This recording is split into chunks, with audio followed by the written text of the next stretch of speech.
happen. Like 4 major things happen during a fast. Lose the bonds of wickedness. So bonds of wickedness are things that had you shackled up, so they're broken off of you. Undo the heavy burdens. So when you carry around heavy burdens in your life, God can undo, like He can lift off those heavy burdens. When He talked about that in Matthew chapter 11, verse 28-29, He can also lift those heavy burdens off of you when you fast. He undo them, like take them off of you. So undo is to relieve. So before they were tied on you, but God can like relieve you of that heavy burden. And then 3, let the oppressed go free. So oppression is demonic oppression. You were under demonic oppression of some sort, and God has to, because you're fasting, God can now relieve you, deliver you from that oppression. Okay? And then 4 is that you break every yoke. So yokes break when you fast. I know somebody who was fasting to break the generational curse of a spirit spouse. Like they were fighting a spirit spouse, and guys,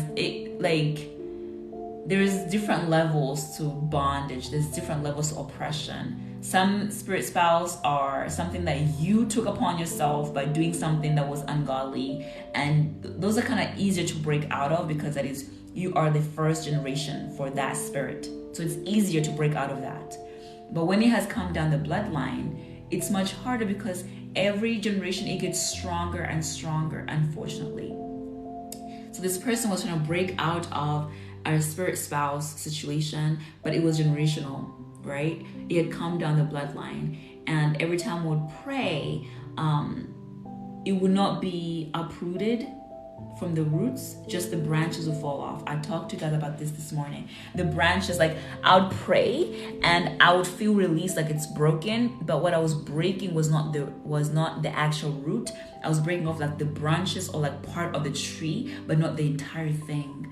And the way I know that was just branches breaking off is because this person said, well, a few days later or weeks later, they would say, oh, it came back again. I'm like, okay, so that means there's something. So like layers of it will break off, but not the entirety of it.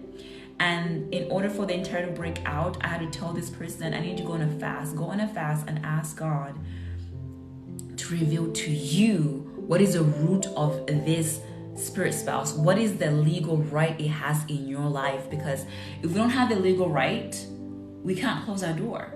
And so I told this person to go on a fast, and the reason I did that is because of verse 6. It says to lose the bonds of wickedness, undo the heavy burdens, let the oppressed go free, and that you break every yoke. So yokes break, these things break in fasting, but you have to ask God the hard questions, and you have to be open to God answering those questions, and whatever He says, take it at face value. Ask Him to confirm, but then take it at face value. Don't deny it. No, my grandma was holier than thou. No, your grandma was doing things on the streets that you don't know about because she kept it a secret.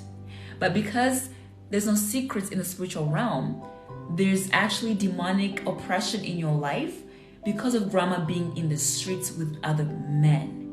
And now you are suffering the consequences, because when a person dies, you guys, these demons go to the next person in the bloodline. They just kind of jump off this person who just left the body and to the next person, an aunt, a child, a grandchild. They jump to the next person. It is a bloodline thing.